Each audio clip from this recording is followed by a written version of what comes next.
Amici bellini, è notte, quindi con molta calma, abbassando la voce il più possibile, quasi una ASMR, AMS, non mi ricordo mai. Venite con me, nuotiamo nel brodo di giuggiole di un inizio di stagione proprio a soddisfazione. Cominciamo!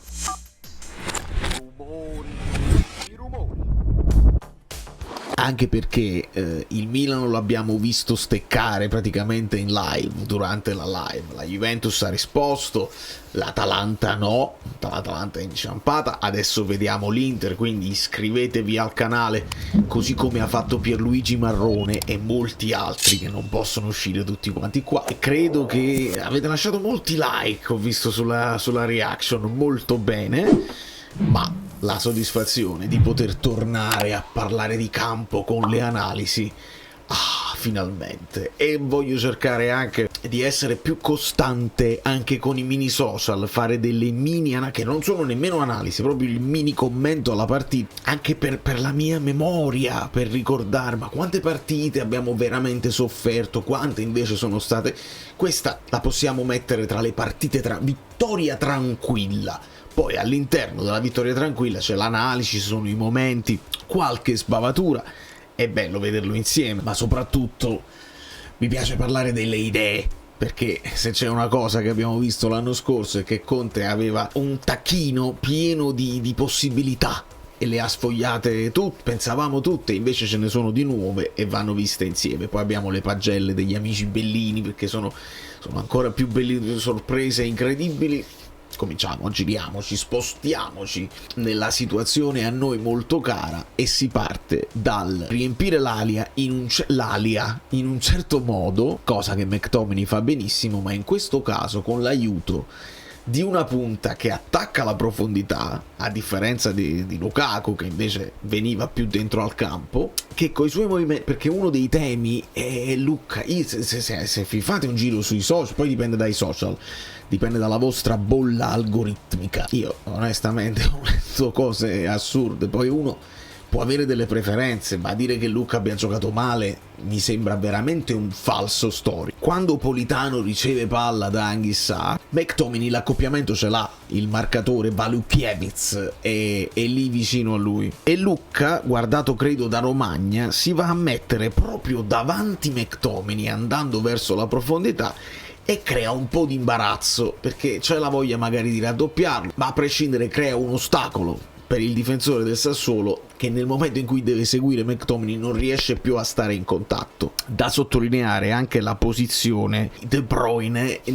sempre al limite dell'area. Questo è avvenuto anche proprio ai primissimi secondi della partita. Noi dagli highlights poi andiamo alle immagini che non escono dappertutto e vedete che nel momento in cui Politano è pronto con il cross, Luca ha già fatto questo movimento. Il contatto tra Walukiewicz e McTominay non c'è più. Luca va verso il portiere, McTominay resta in questa zona e non deve fare altro che girarla di testa. Il cross di Politano è molto preciso e ci tengo anche a parlare di Politano, che sempre viene attaccato e così via, va bene tutto quello che volete voi, la voglia di vedere anche qualcosa di nuovo è forse naturale nei tifosi, ma non mi sembra neanche giusto di parlare in continuazione dei Fab Four quando in realtà c'è un quinto che ha il suo perché ed ti dà l'equilibrio di cui tu hai bisogno e anche delle giocate, perché alla fine prende il palo, fa questo l'assist che sblocca la partita scudetto comunque viene da lui, piaccia o meno, Politano è il protagonista. Qua McTominay una palla vagante, era un tentativo di servizio per De Bruyne che in questo caso era andato in profondità, quando poi vedi uno va in profondità, l'altro resta, e quindi c'è questa alternanza, sono anche decisioni che tu devi prendere al momento e occupare gli spazi che poi sono vuoti. E qua l'ottimo McTominay impatta il pallone benissimo e la palla si stampa sulla traversa, portiere ampiamente battuto, sarebbe stato un Eurogol. Ed è da McTominay che arriva il suggerimento per Politano. Arriva Turati, secondo legno che arriva ad impattare in zona centrale, la palla viene deviata due volte sia da Doig che da Turati, purtroppo finirà sul palo. È stato bellissimo, no? Io ti faccio l'assist a te, tu fai l'assist a me, McTominay anche assist. Questo è il tiro dalla distanza che ha dato un po' di preoccupazioni, forse più a noi che a Meret. Insomma, Meret la spilla, io lo dico in inglese, diciamo maccheronico, perché la prende ma gli scappa, ed era un pallone forte ma molto centrale. Meret non si deve muovere proprio. Io questa azione la voglio sottolineare non tanto per Meret ma per Olivera, perché Olivera resta attaccato a Berardi per tutta la partita, e specialmente in questa azione sarebbe stato un tap-in facilissimo per Mimmo, ma Olivera gli si mette davanti, subisce il fallo, subisce lo shove, la spinta di Berardi, e quindi fallo e non si parla. Nel finale, su suggerimento di Spinazzola, anche Anghissà avrebbe potuto timbrare il cartellino. Purtroppo il suo tentativo finisce anche più alto, non gli viene benissimo, quasi cadendo.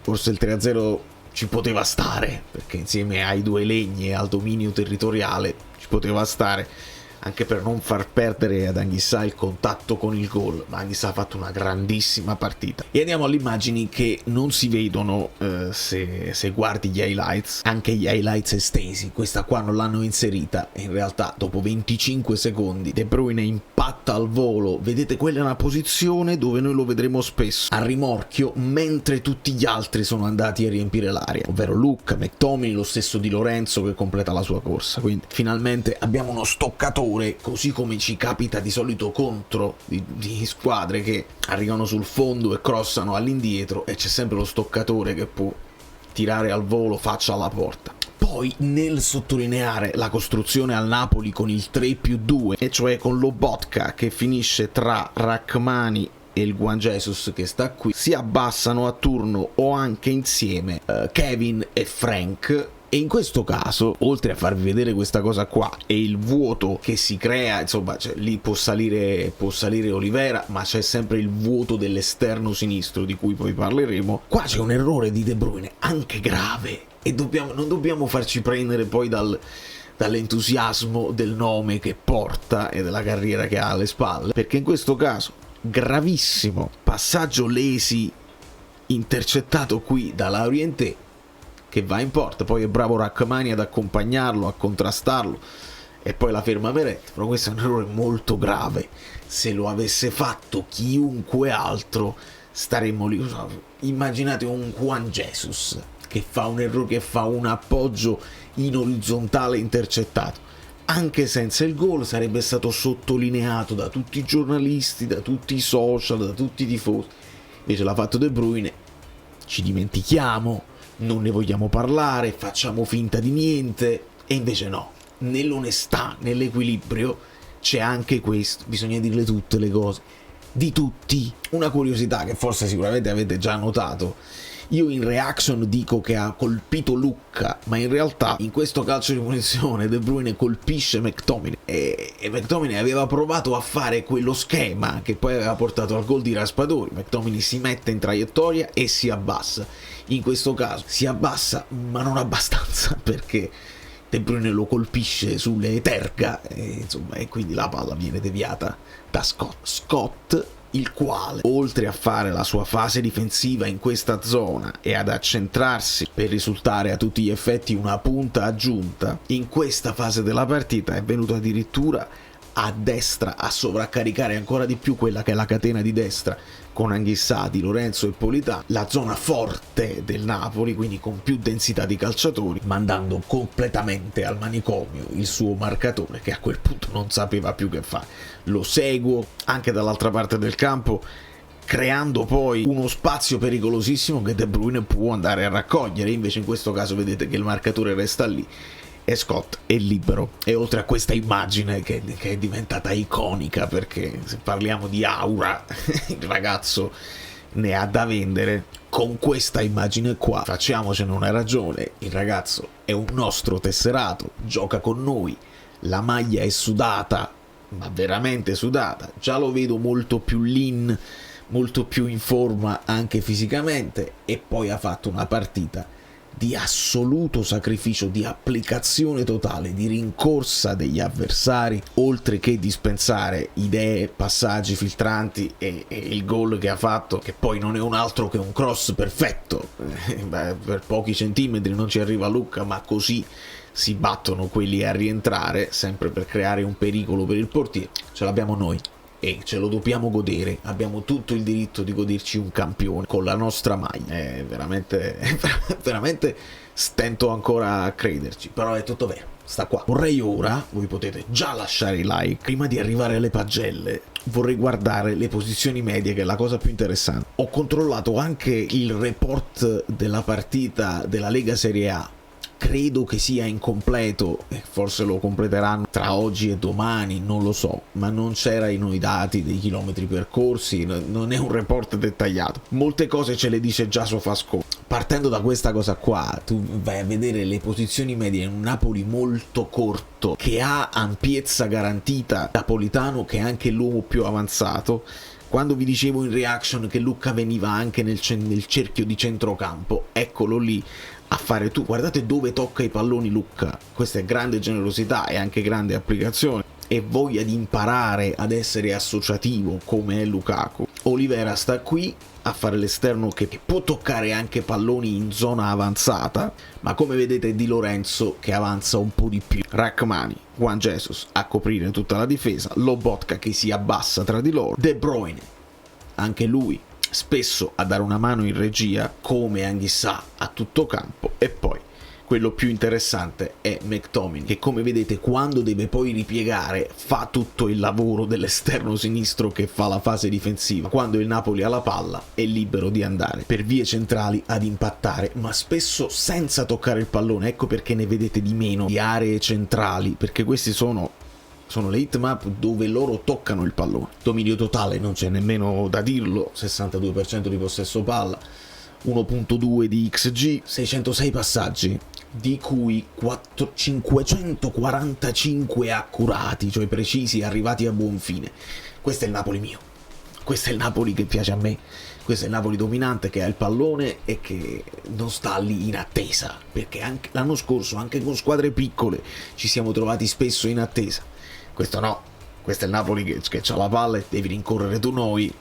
Questo è il Napoli mio. E da qui vediamo anche le zone più chiare, sono dove si gioca di più il pallone. Come vedete si gioca molto sulla catena di destra. E sono proprio, potete lasciare un altro like, e sono proprio contento che abbiamo vinto, perché tutte queste bellissime idee, tutte queste bellissime analisi sarebbero state mortificate dal risultato se non fosse arrivato. Perché io le ho sentite le analisi sulla partita del Milan, e a parte alcuni onestamente disonesti che adesso parlano di una rosa non all'altezza per Allegri, per difendere Allegri, che io ho ascoltato in conferenza, veramente mi avrebbe messo in difficoltà Allegri ascoltarlo dire nulla, dire assolutamente, parlare dell'annusare il pericolo e di non accettare che nulla sia nel suo controllo, che devono vedersela tutti i calciatori. Io veramente farei grande fatica. Ma ho sentito gente che ha detto ma il Milan si è presentato solo con Gimenez, non si può fare,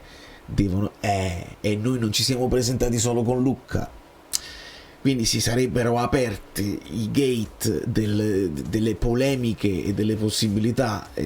Invece per fortuna possiamo aspettare la fine del mercato, sperando negli ultimi 2 colpi che vanno fatti, ma con grande serenità e con la consapevolezza che il lavoro è stato fatto e ha portato subito dei frutti importanti. Facciamo le pagelle, perché l'amico Bellini, no ma qua sì, forse non so se è così oppure, ecco, mi dispiaceva solo troppo nero che eccetera eccetera. Angelo si è messo, noi nel gruppo Telegram c'è praticamente un software dove ognuno può lasciare il suo voto, e quindi questa è la media degli amici Bellini che lasciano i propri voti. Io mi permetto semplicemente di commentarli e cambiarli, ma se proprio è necessario, perché Meret 6 meno o 5,5 alla fine è la stessa cosa, e mi sta bene così, perché tra quella palla respinta e quel mezzo sembra quasi che sai poco. Allora, e quel mezzo rischio su Pinamonti, io penso che il voto sia questo. Di Lorenzo 6+, è stato uno di quelli forse meno brillanti e meno appariscenti della manovra del Napoli, ma anche qui dobbiamo capire che probabilmente i suoi compiti sono anche quelli di affiancare Lobotka nel momento in cui tutti gli altri 4 si stanno muovendo in avanti. Quindi sono compiti ancora più raffinati e ancora più difficili da vedere per noi tifosi che seguiamo la palla, e secondo me pochi difensori al mondo hanno questa intelligenza tattica. Poi tecnicamente le possibilità, non era questa la partita per vederla. 6+, sono d'accordo col 6,5 a Rachmani, ma serve aggiungere una R, se non ce la segniamo, ma l'intelligenza artificiale che ogni tanto fa cose strane. Qualche sbavatura la ricordo, una di Rachmani, ne ricordo una di De Bruyne, qualcuna di Lang verso la fine, almeno una di Lang. Rachmani è abbastanza dominante in difesa e fa un salvataggio su Fadera da non sottovalutare. Idem Juan è stato pulitissimo, è stato ottimo in impostazione e pulito in difesa ancora una volta. Poi aspettiamo che faccia un errore, così tutti si riversano di nuovo sui social. Intanto lui sta mantenendo questa carretta da molto tempo. Il 6 a Olivera, e lo sapete che non sono bias, lo alzo a 6,5, perché quello che fa su Berardi, su quell'errore di Meret, per me è fondamentale. Poi ovviamente non spinge, dobbiamo capire, questo è il tema più interessante secondo me della giornata.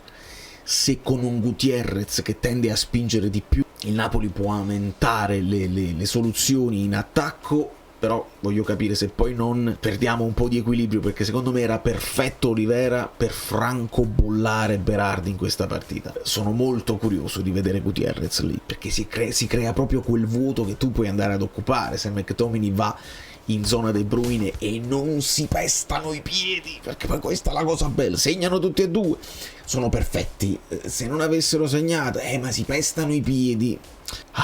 Il risultato 7 per Anghissà, anche lui una mezza sbavatura la fa, ma poi fa una partita di grandissimo dominio, di pulizia di palloni e di posizionamento straordinario. Stava anche facendo un gol, veramente che bello che sia rimasto. Lobo 6,5 è anche poco, ma ovviamente cominciamo da 6,5 perché ci ha abituato troppo bene, partite perfette e noi diciamo 6,5, ma veramente zero errori, zero problematiche, e poi corre più di McTominay, è arrivato a correre più di McTominay proprio a livello di chilometraggio.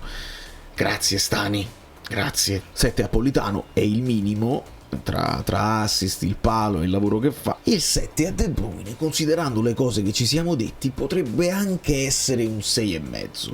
Voglio cercare di non fare l'errore di gonfiare i voti di De Bruyne solo perché De Bruyne, voglio essere il più obiettivo possibile. Poi lo sapete che io solo a guardarlo sembra una figurina Panini dell'epoca, che bellezza. 8 meno o 6, 7,5, insomma siamo lì per un giocatore che è assolutamente dominante, assolutamente decisivo, e di un'intelligenza tattica e di una capacità di tempi, di inserimenti, di freddezza.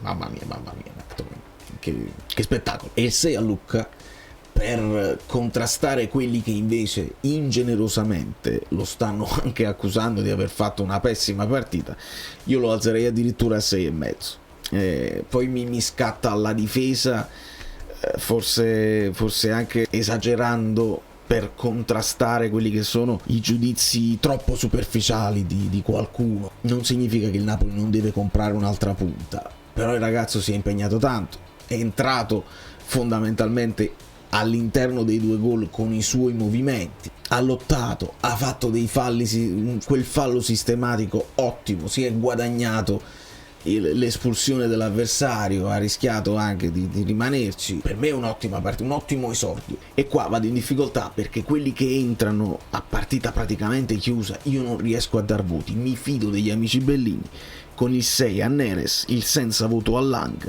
il 6 a Gilmour che ha fatto delle belle sventagliate. Diamolo il 6 a Vergara proprio per buon augurio, e anche a Spinazzola che nell'ultima azione stava per scappare anche un assist per Anghissà. Vediamo di non dimenticarci il voto a Conte, che tutti gli anni io dimentico o volontariamente non lo do. Io penso che il 7 sia il voto giusto per una soluzione studiata e riuscita in conseguenza dell'esigenza di far giocare i miglior giocatori che ha in rosa e di non bruciare dei giocatori che sono nuovi acquisti e che forse non sono ancora pronti per fare il calcio che vuole il mister. Legacy Lang, Legacy Beuke, ma forse anche Legacy Milinkovic-Savic. Io non ho fretta di vedere i nuovi finché i vecchi reggono e performano. Poi De Bruyne è un'altra cosa. Vediamo se questo non è Piccione, non è l'arbitro Piccione, però lo continueremo a valutare così. 6 meno, sì, voglio dire. Cioè, c'è chi gli ha dato 4, ma penso sia un voto a prescindere, giusto perché sono arbitri. Capisco nell'analisi che forse nel primo tempo potevi ammonire qualcuno e poi nel secondo hai ammonito anche falli che non erano così gravi, ma è stata proprio una scelta. Nel primo tempo vi lascio fare e vi redarguisco, ma nel secondo tempo diventano tutti cartellini. È una scelta. Tant'è, potete lasciare il terzo like per un esordio che meglio di così era difficile immaginarlo. Ci doveva solo essere il gol di Lucca per migliorare, e Meret che para un rigore per migliorare questa situazione. Adesso tocca all'Inter rispondere, perché condividiamo in questo momento, è stupido parlare di classifica, però siamo primi in classifica con la Roma, con il Como, con la Cremonese e adesso con la Juventus, e adesso aspettiamo l'Inter, perché la prima delle solite tre ha steccato male il Milan. La Juventus l'ha vinta abbastanza semplicemente contro il Parma, e vediamo sto Torino di Baroni, che vi devo dire. Domani ci possiamo aspettare un recap generale della Serie A, vediamo se quest'anno riesco a essere un po' più continuo, dipende dalla cronaca e dipende dalla musica. Farò del mio meglio, insomma, con i vostri like da New York, Valerio Fluido e tutto, con le vostre condivisioni, i vostri commenti, il vostro supporto, si può fare qualsiasi cosa.